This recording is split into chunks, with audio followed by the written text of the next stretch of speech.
মানুষের মূল্য সব জায়গায় একরকম না। শিক্ষণীয় একটি গল্প, প্লিজ একটু শুনবেন।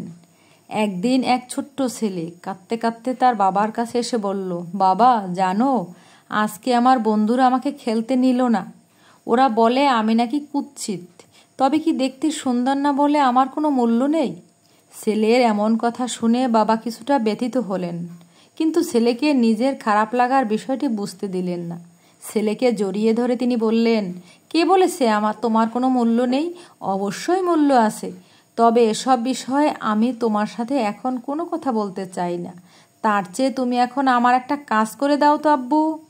ছোট্ট ছেলেটা খুবই উৎসাহ নিয়ে বাবাকে বলল, কি কাজ বলো বাবা, আমি এক্ষুনি করে দিচ্ছি। এবার বাবা বললেন, আমার কিছু জরুরি টাকার প্রয়োজন, এজন্য পুরাতন এই ঘড়িটা বিক্রি করতে চাচ্ছি। তুমি একটু এলাকায় গিয়ে খোঁজ করে দেখো তো কেউ এটা কিনতে চায় কি না। হঠাৎ বাবার কাছ থেকে এমন কথা শুনে ছেলে ভীষণ অবাক হলো। সে বলল, কি বলো বাবা, এই ঘড়িটা না দাদুভাই তোমাকে উপহার দিয়েছিল, শেষ পর্যন্ত কিনা এটা বিক্রি করবে? তাছাড়া এই পুরাতন অচল ঘড়িটা মনে হয় না কেউ কিনবে।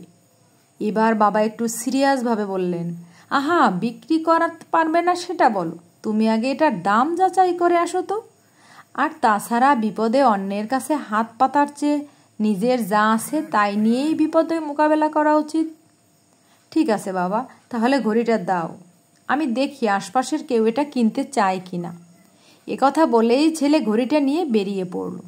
কিছুক্ষণ পর বিষণ্ণ মন নিয়ে বাবার কাছে এসে সে বলল, তোমাকে বলেছিলাম না বাবা, পুরাতন এই ঘড়িটা কেউ কিনতে চাইবে না। একজন নিতে চাইল, কিন্তু দাম বলেছে মাত্র 250 টাকা।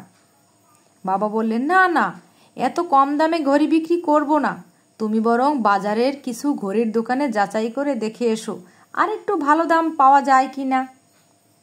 এবার ছেলে ঘড়িটা নিয়ে বাজারের উদ্দেশ্যে রওনা হলো। ঘন্টা 2 পরে সে এসে বলল, বাবা তুমি চাইলেই এবার ঘড়িটা বিক্রি করতে পারো। কয়েকটি দোকানে ঘড়িটার মোটামুটি ভালো দাম বলেছে। এক আঙ্কেল তো বলল উনি 2000 টাকা দিবে। 2000? না না, এ তো আমার কাজে হবে না। শোনো আব্বু, তুমি শেষবারের মতো আরেকটা চেষ্টা করো। এই ঘড়িটা নিয়ে শহরের পুরাতন জাদুঘরে গিয়ে দেখো ওনারা রাখতে চায় কি না।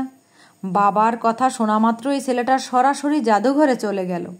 কিন্তু এবার তার অভিজ্ঞতা ছিল পুরোপুরি ভিন্ন। আনন্দে দৌড়াতে দৌড়াতে সে বাবার কাছে এসে বলল, বাবা তাড়াতাড়ি চলো। জাদুঘরের আঙ্কেলরা এটা দেখা মাত্রই আমাকে বলল, এই ঘড়িটা আমি কোথায় পেয়েছি।